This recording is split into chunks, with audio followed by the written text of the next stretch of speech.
The champagne flute with the tiny chip at the rim has always been mine. It's my quiet way of keeping track of what's in my hand when the room is full and the air smells like praise.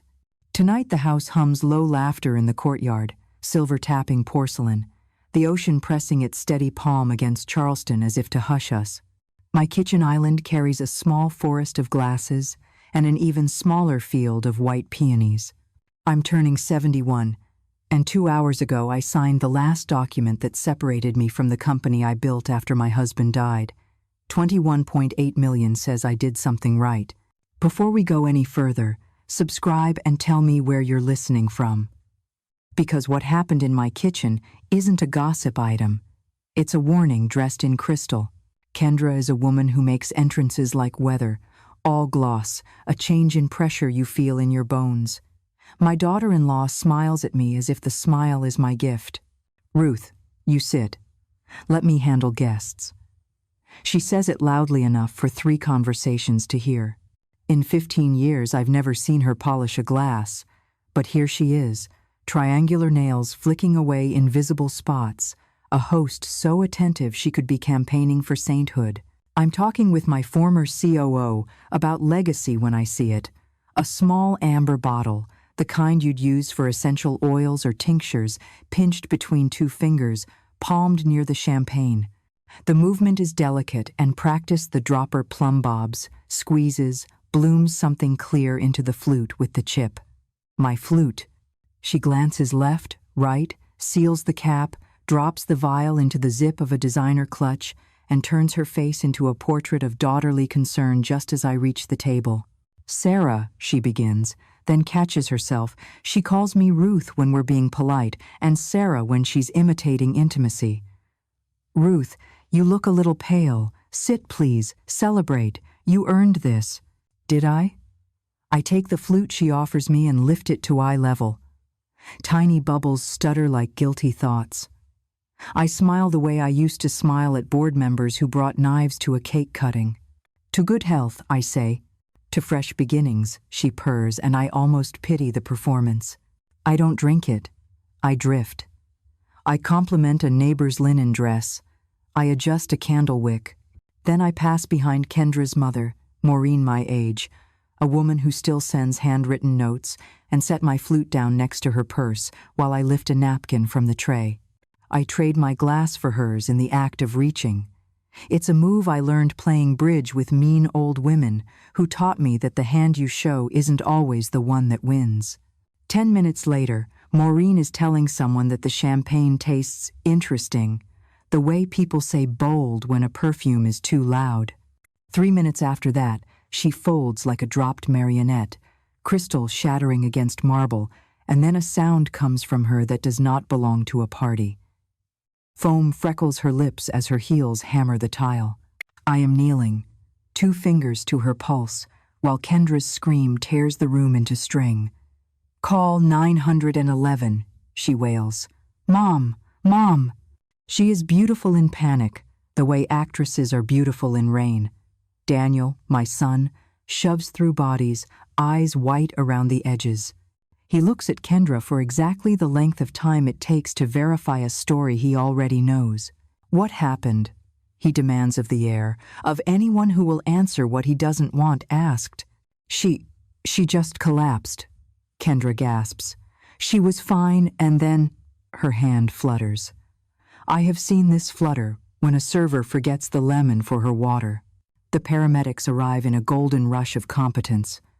They say words like tacky and airway and possible ingestion. Kendra performs as if she loves an audience. I watch her feet. People who are afraid forget how to stand. People who are pretending remember to pose. Which hospital? I ask as they load Maureen. Roper Street, Francis, one of them replies. Family? Close friend, I say, and tilt my head toward Kendra, who is busy hyperventilating into a monogrammed napkin. I'll follow in my car. Mom, no, you should stay, Daniel begins. He remembers, too late, that I don't do should. The ER is cold enough to preserve meat.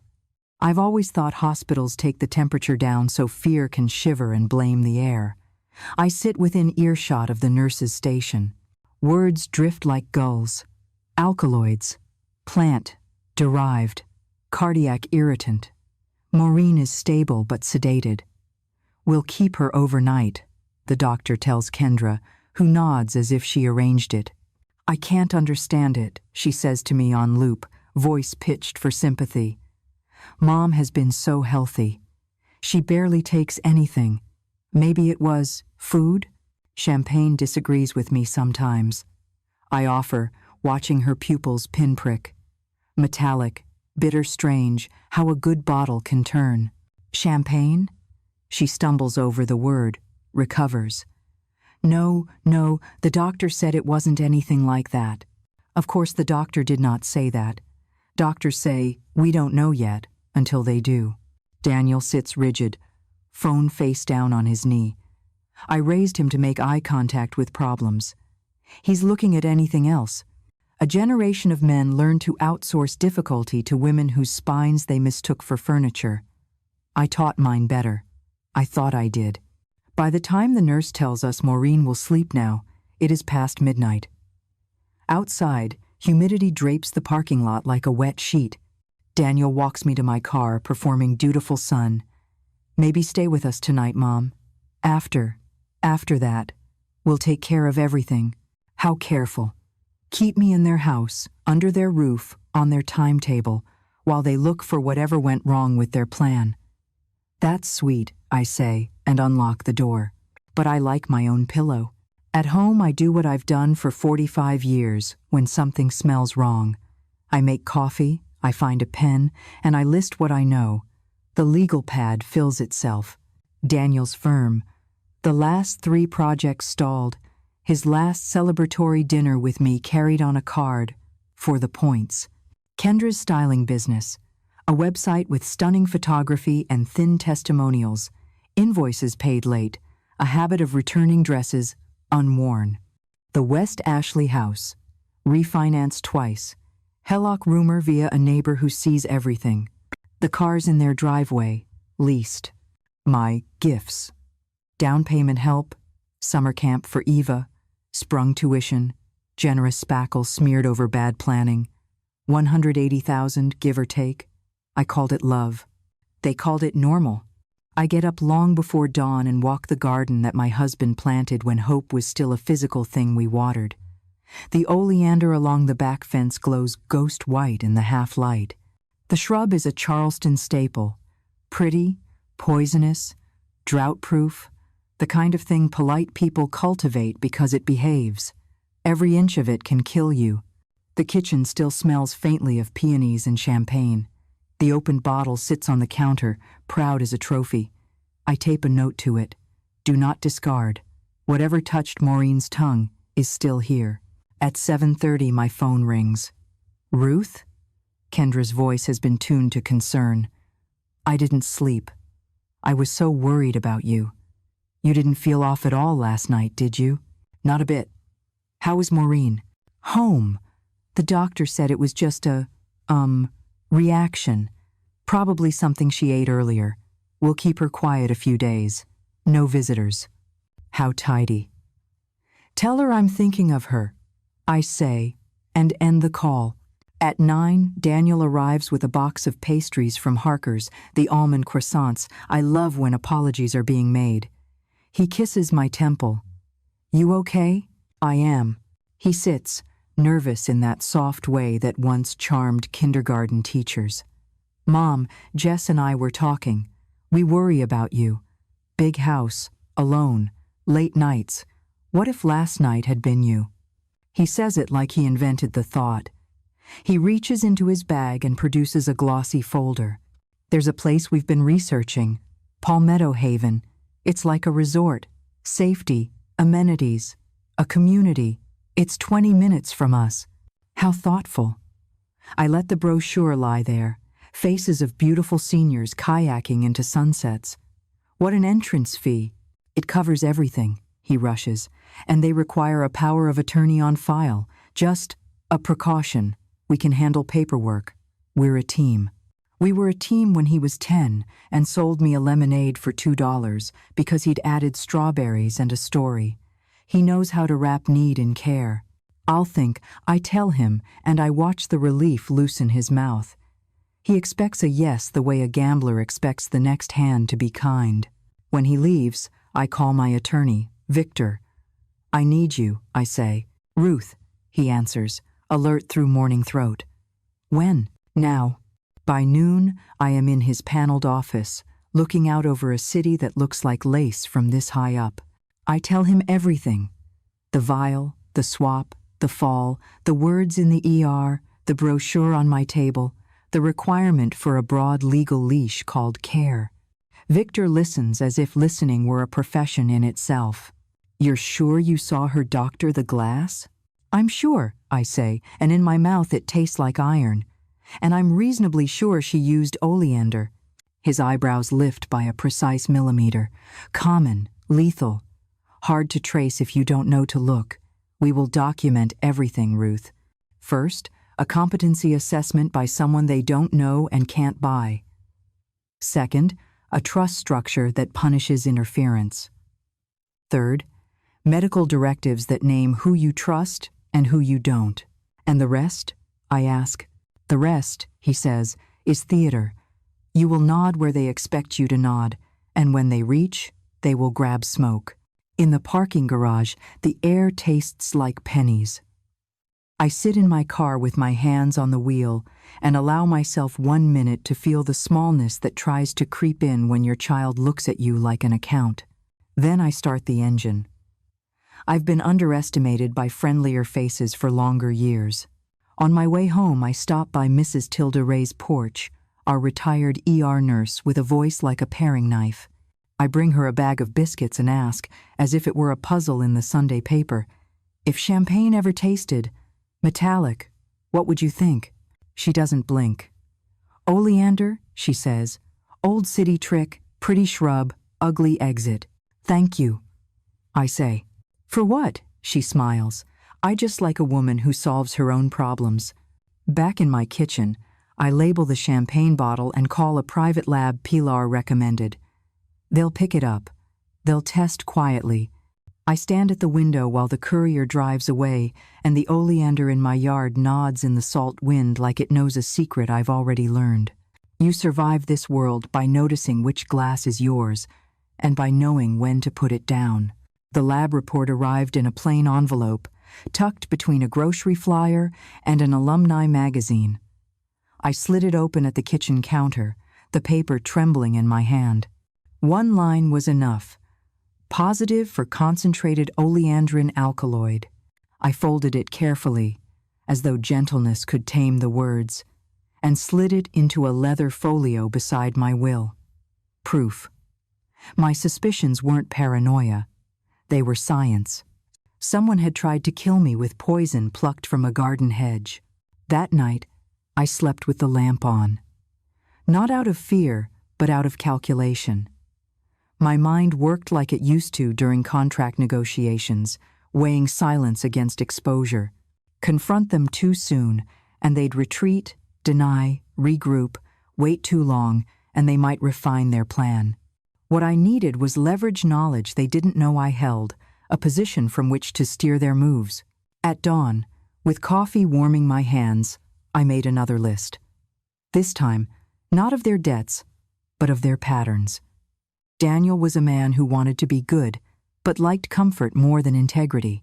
He could be persuaded to betray by wrapping betrayal in duty. Kendra was different. Her love language was acquisition dresses, cars, houses she couldn't afford but needed to project the life she wanted the world to believe she had. Both dangerous, but in different ways. The phone rang just after 7. Kendra's voice, syrupy and deliberate. Ruth, I've been so worried. You didn't feel unwell at all yesterday, did you? Her choice of words was almost comical. Yesterday, not at the party. Not when my mother collapsed. She was probing for the answer to one question. Did her poison find its mark? Not at all, dear, I said, stirring sugar into my coffee. I've always had a strong stomach. A pause. Then she rattled on, trying to sound casual. The doctors think maybe Mom just mixed something with her vitamins. You know how scatterbrained she can be. Scatterbrained. Maureen, who alphabetized her spice rack and synchronized her pillboxes with her iPhone alarms. I almost laughed. "That's a relief," I murmured. For a moment, I worried it might have been something at the party. Imagine if it had been the champagne. Her breath caught. It was small, but it was there. No, nothing like that," she said too quickly. "The doctors were very clear. Definitely not food or drink." Interesting, since the doctors had said no such thing. Later that morning, Daniel appeared at my door with a pink box of pastries, his eyes red as though he hadn't slept. He tried to play the role of the dutiful son, but his movements betrayed him. His hand shook as he set out the almond croissants I loved, as though even his guilt couldn't suppress habit. "How are you holding up, Mom?" he asked, lowering himself into a chair. "Better than some," I said dryly. He flinched, then smoothed it over with a smile. "Jess and we've been thinking about you. This big house, all alone, it's too much. After what happened last night." He leaned forward, earnest, almost pleading. "What if it had been you? What if no one had found you in time?" There it was, the script. He slid a glossy brochure across the table. Palmetto Haven. Pictures of seniors kayaking, laughing over wine, painting sunsets. Kendra's perfume clung to the pages. "It's not a nursing home, Mom, it's a lifestyle. Safety, community, medical staff on site. Just 20 minutes from us." "And the cost?" I asked. His eyes flickered. "An entrance fee. About $420,000. But it covers everything. Housing, meals, lifetime care. And the paperwork? Just standard things." He hesitated. "They need a power of attorney on file. Someone to handle your affairs if you couldn't." If I couldn't. I sipped my coffee and looked at him. Really looked.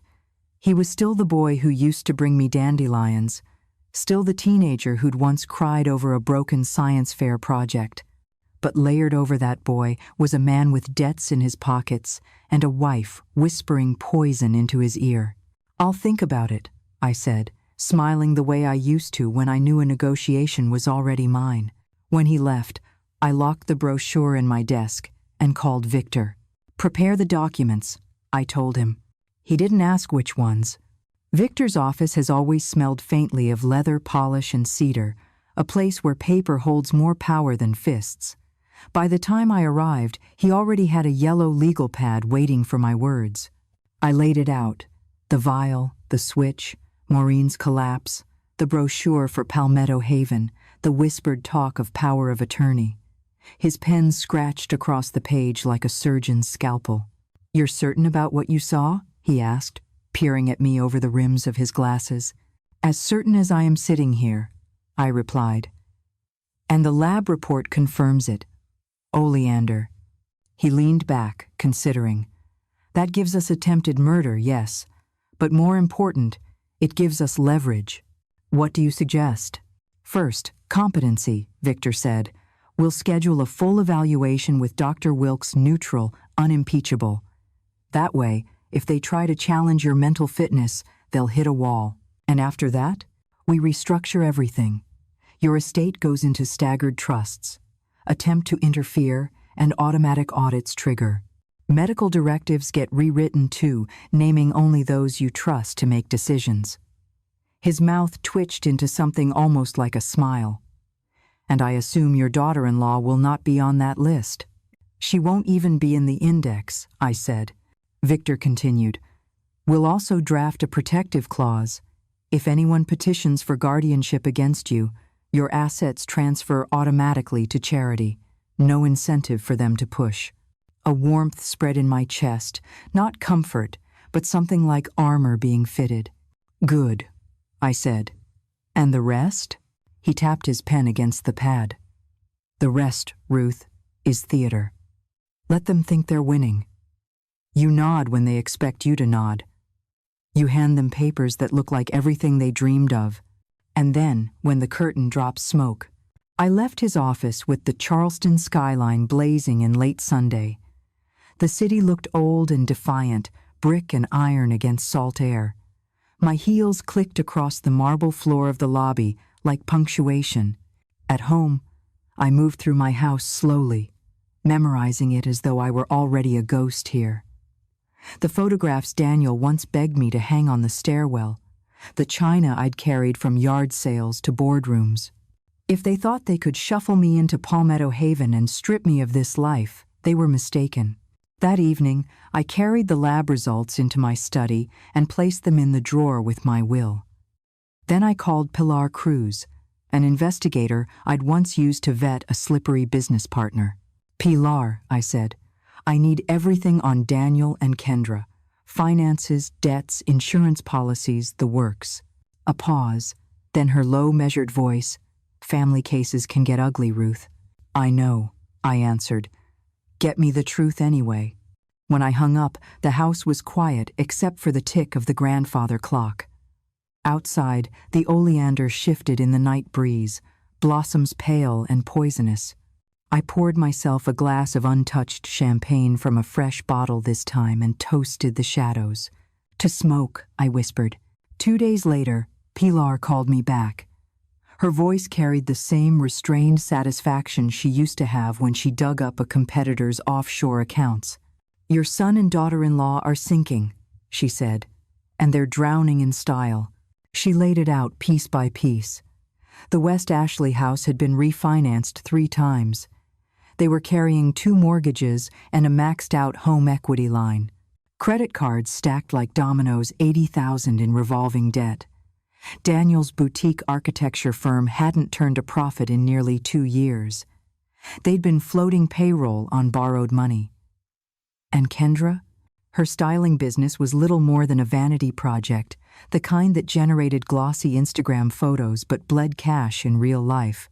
"They're leveraged to the hilt," Pilar continued, "keeping up appearances by moving money from one card to another. Classic Ponzi family finance. And there's more." Of course there was.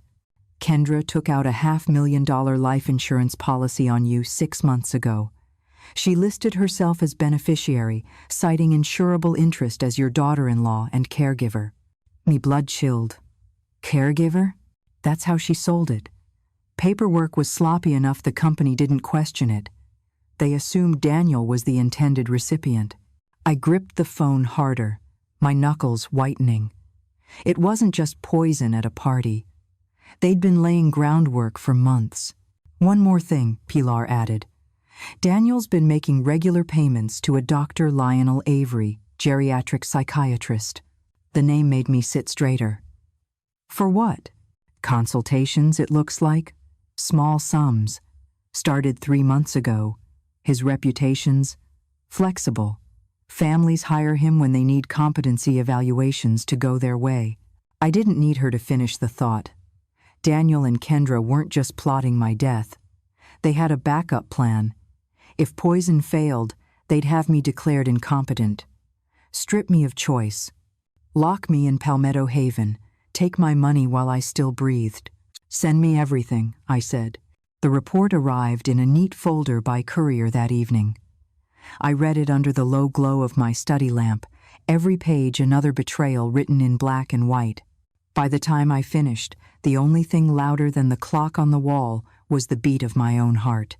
I poured myself a stiff whiskey, neat, and stared into the dark window. My reflection looked back at me, stern and unflinching. "All right," I murmured to her, "let's play." The next evening, Daniel and Kendra came armed with smiles and paperwork. They brought dinner, 2 seafood takeout from my favorite bistro downtown, as if scallops and shrimp could sweeten betrayal. We sat around my dining table, candlelight softening their faces. Kendra laid out the folders with a precision that reminded me of my early board meetings, when I still believed appearances mattered more than substance. "This is the admission packet for Palmetto Haven," she said brightly, sliding a thick stack toward me. "Here's the disclosure form, just basic asset information and the power of attorney paperwork. Pretty straightforward." I flipped through the pages slowly, nodding as if considering. The financial disclosure wanted every account, every investment, every vein of money I'd ever tapped. And the power of attorney? It wasn't basic. It was a chokehold. With one signature, Daniel would have immediate access to all my accounts and authority to make financial and medical decisions on my behalf. This seems broad, I remarked, tapping the POA. Just precautionary, Daniel said, his voice laced with rehearsed patience. The facility requires it. And Mom, at your age, it's good to have someone younger handle the complicated stuff. At your age. There it was again, wielded like both fact and insult. And if I change my mind? I asked softly. Could I revoke it? The pause was microscopic, but I caught it. Well, technically yes, Kendra chimed in. But the facility has strict policies. It's not easy. Evaluations, waiting periods, best not to worry about that. I closed the folder, smoothing my hand over the cover. I'll need to think about this overnight, I said, my voice even. It's a big decision. Daniel frowned. Mom, we need to submit everything tomorrow to hold the unit. I understand. I gave him a gentle smile. I'll have an answer for you in the morning. When they finally left, Kendra clutching her purse like it contained her future, I pulled the folder back out. Their desperation clung to the pages like perfume. I called Victor. What can you tell me about Dr. Lionel Avery? The line went quiet for a beat.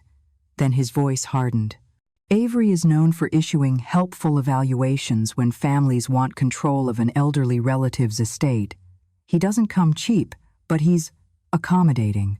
I closed my eyes, the picture becoming painfully clear.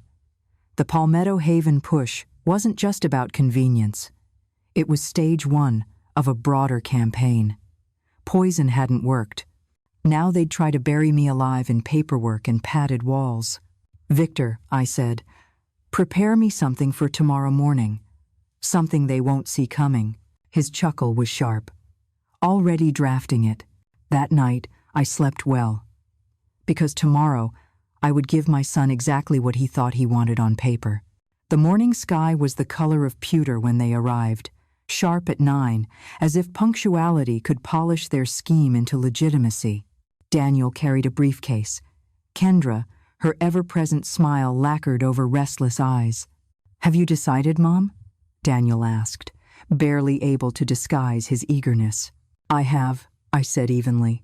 I slid the signed paperwork across the table. Their eyes lit up like gamblers spotting aces. Kendra opened the folder, scanning each page with trembling fingers. You signed the Palmetto Haven forms, she breathed. And the power of attorney. Daniel's voice cracked with relief. This is the right decision, Mom. You won't regret it. I sipped my coffee, serene. I'm sure I won't. They spent the next hour hunched over laptops and notepads, inputting account numbers I recited, cross-checking forms, whispering to each other as though already counting their inheritance. What they didn't know, every number I gave led to accounts seeded with exactly $1, created overnight by Victor. Dummy trails. A treasure map to nothing. There's just one more thing, I said once their flurry of work began to slow. My attorney needs to sign off on the tax implications. He's stopping by this morning. Daniel smiled, oblivious. Perfect. We'll finalize everything today. The doorbell rang, right on cue. But it wasn't Victor who stepped into my foyer. It was Lieutenant Naomi Briggs, Charleston PD, accompanied by a detective in a Navy suit. Their badges caught the light like a warning. Mrs. Calder? Naomi said, her voice calm steel. We need to speak with you regarding an incident at your home earlier this week. Daniel stood abruptly, the briefcase snapping shut like a trap. What incident? A suspected poisoning, Naomi replied. Her eyes flicked toward Kendra. We've confirmed the hospital's toxicology. Oleander extract, highly concentrated, not a medication, a deliberate poison. The room went silent except for the hum of the refrigerator. Kendra's face drained of color. That's insane. Why would I ever poison my own mother? Naomi's gaze sharpened. That's what we're trying to determine. But the champagne glass containing the highest concentration was clearly marked as Mrs. Calder's. And someone switched it. Daniel's head whipped toward Kendra. horror dawning like a slow sunrise. "Kendra," he whispered, "what did you do?" "I didn't," she began, but her voice cracked under the weight of her own performance. I folded my hands on the table and looked her in the eye. "I saw you, Kendra. I saw you pour it into my glass.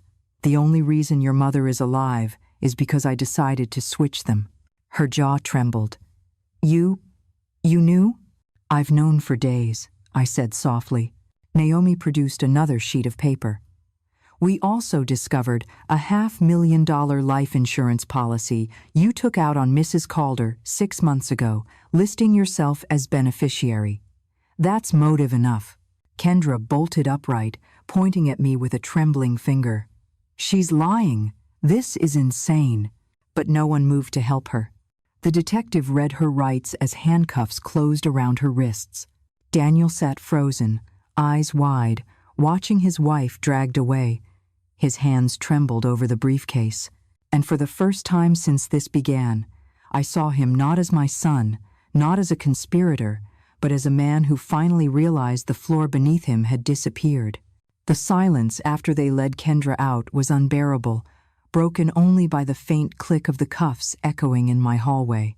Daniel sat hunched on the edge of his chair, his face pale, his eyes darting between the folder of false papers and the door that had just swallowed his wife. He looked like a man who'd lost control of the wheel mid-curve. "I never—" His voice faltered. He tried again, quieter. "I never knew she'd go that far." I leaned back, studying him. "But you knew something, didn't you? Enough to sit here today, ready to take my signature and my life with it." He swallowed hard, his Adam's apple bobbing like a boy caught in a lie. I thought she meant to scare you. Stage something. Make you realize you weren't safe alone. She told me it was about protecting you." "Protecting me?" I repeated, the words bitter. "By pushing me into a place I didn't choose. By stripping my name off my own accounts. By putting my life into your hands." Daniel pressed his palms into his eyes. "I was drowning, Mom. The business is gone. The debts are choking us. She said this was the only way to keep everything from falling apart. I told myself you'd be safe, cared for. I told myself it wasn't stealing, it was just early inheritance."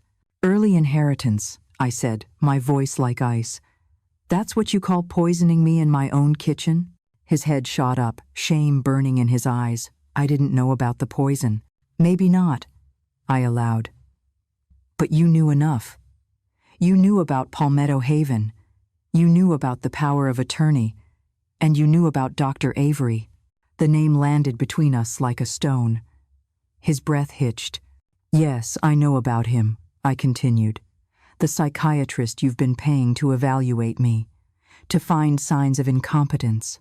Daniel crumpled forward, his hands clasped together, shaking. "I didn't want to," she insisted. "Said we needed a backup plan, that if you refused to sign, we'd have proof you weren't fit to make decisions. Proof bought with checks." He said nothing. I reached across the table and tapped the folder he had clutched like treasure minutes before. "Do you want to know what you really hold in your hands?" He blinked at me, confused. "That power of attorney you were so eager for," I said. "It gives you control of exactly $1. Every number you typed into your wife's laptop was a decoy account Victor set up for me." Daniel's face drained of color. "What?" "The real assets," I said, leaning close enough for him to see the steel in my eyes, "are locked behind trusts you'll never touch. And if you or your wife had managed to shove me into Palmetto Haven or convince Avery to stamp incompetent on my forehead, every cent would have gone straight to charity." He stared at me as though I'd pulled the floor out from beneath him. "You thought you were clever, Daniel," I whispered, "but I've been playing this game far longer than you." Daniel's hands trembled on the briefcase until the clasp gave way and it spilled open, papers fanning across the rug like the ruins of a failed war. He stared at them as if sheer will might transform blank numbers into gold. "You've destroyed me," he said hoarsely. "You've destroyed my life." "No," I corrected, my voice steady. You destroyed your own life. I just refused to let you take mine with it. For a long moment, he sat hunched, rocking slightly as though grief and rage were fighting for space inside him. Then he looked up, eyes shining with something I hadn't seen since he was a boy, a rawness, stripped of pride. I didn't mean for it to go this far, he whispered. She pushed. I followed.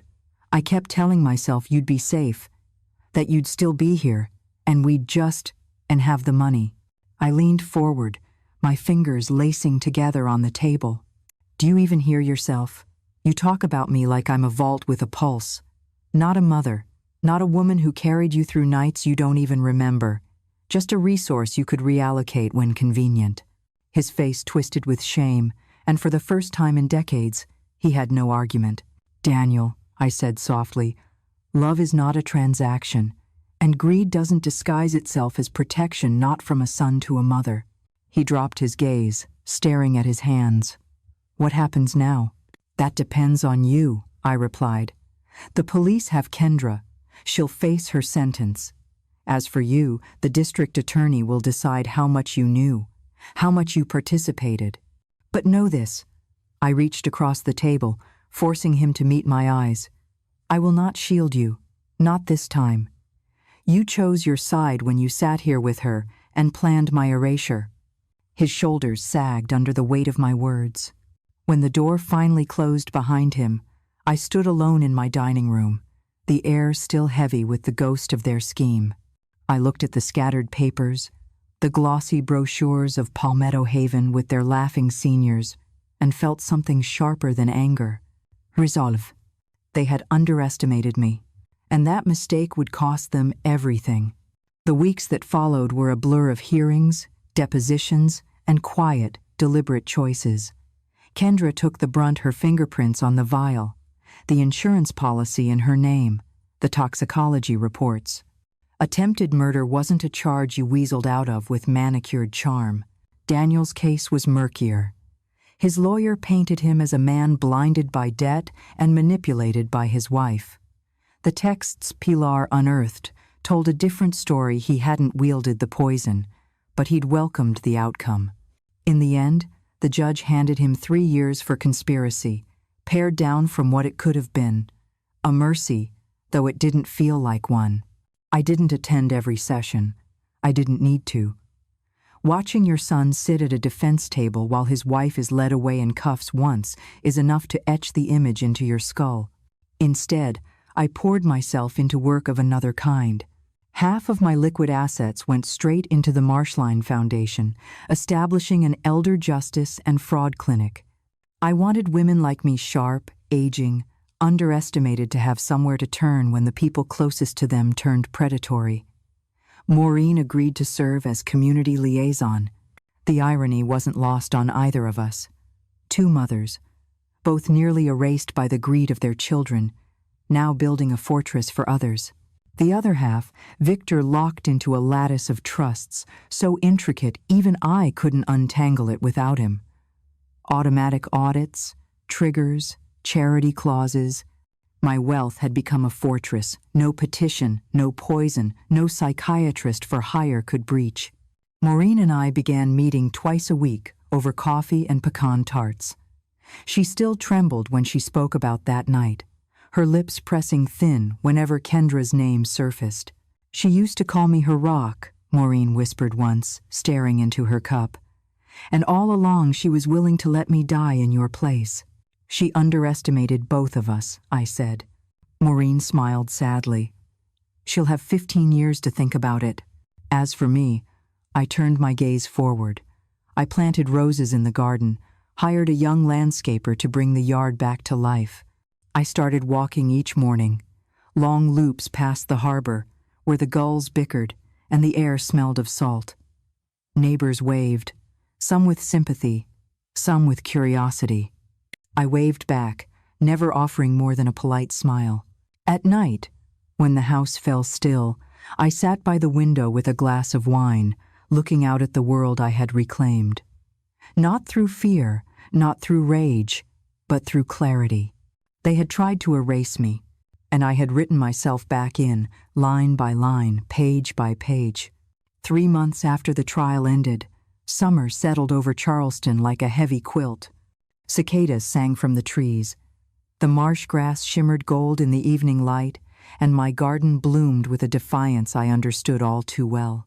The roses along the fence, bright, stubborn, unapologetic, thrived in the heat. It was on one of those sweltering afternoons that I got a call from Eva, my granddaughter. 16, all sharp wit and cautious hope, she had watched her parents' downfall from the sidelines. "Grandma," she said, her voice trembling but proud, "I got into Northwestern's pre-law summer program. I want to study elder law. Like you said, protecting people who can't protect themselves." My throat tightened. Out of all the wreckage, here was something unbroken. "Eva," I said, my eyes stinging, "you've made me prouder than you'll ever know." We spoke for nearly an hour about her classes, her dreams, her fears. When I hung up, I sat in my study staring at the framed photo of her as a child, gap-toothed and grinning. The legacy I was building wasn't the one Daniel and Kendra had imagined. It wasn't about houses or cars or bank accounts. It was about this: ensuring the next generation knew love wasn't measured in dollars. That week, I set up the Eva Calder Scholarship Fund through the Marshline Foundation. She would be its first recipient, but not the last. Every year, students passionate about elder justice would carry my story forward, even after my voice fell silent. Maureen and I marked the occasion with coffee on her porch. She was lighter these days, though grief still pulled at the corners of her smile. "You've turned betrayal into something useful," she said, patting my hand. "That's rare, Ruth." "I had no choice," I replied. "If I stayed in bitterness, they'd still own me." Maureen looked out across her lawn, where a wind chime tinkled in the breeze.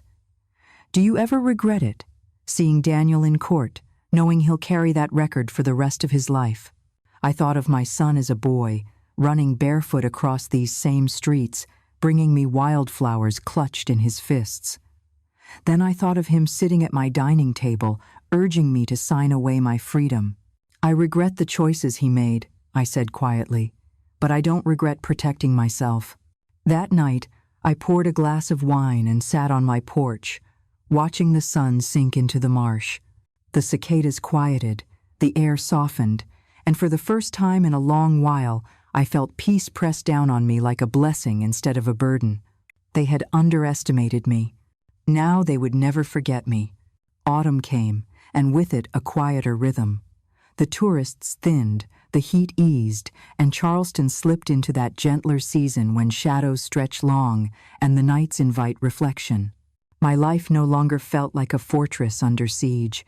It felt, strangely, like a beginning. Victor visited one afternoon with a fresh stack of documents, final trust restructuring, the Marshline Foundation's official charter, tax records clean as glass. He looked at me over the rim of his glasses.